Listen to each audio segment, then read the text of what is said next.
วิทยาคารการเมืองป้องกันความสงบได้มอบปึมป้องกันบทจบสั้นสูง และอนุปริญญาตรีให้กลุ่มคนครัววิทยาศาสตร์และประวัติศาสตร์กระทรวงป้องกันความสงบในวันที่ 17 มิถุนายน 2025ต่างหน้ามอบโดยพันเอกคำสิงห์ ห่มดวงใสห้องหัวหน้าอำนวยการวิทยาคารการเมืองป้องกันความสงบต่างหน้าฮับโดยพันเอกอุ่นเฮือนอุดมศิษย์ห้องหัวหน้ากลุ่มคนครัววิทยาศาสตร์และประวัติศาสตร์พร้อมด้วยพนักงานต่างหน้าทั้งสองภาคส่วนเข้าร่วม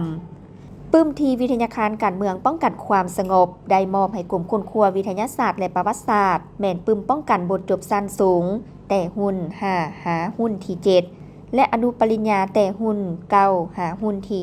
15รวมทั้งหมดจำนวน734ซึ่งปึ้มดังกล่าวแม่นจะได้นำใส่เขาในการสืบต่อสร้างฐานข้อมูลวิทยาศาสตร์ป้องกันความสงบให้มีความเติบใหญ่และเข้มแข็งสามารถตอบสนองข้อมูลทางด้านวิทยาศาสตร์ให้แก่บรรดานักค้นคว้าเพื่อรับใช้เวียกงานวีซ่าเฉพาะหอบด้านของกำลังป้องกันความสงบ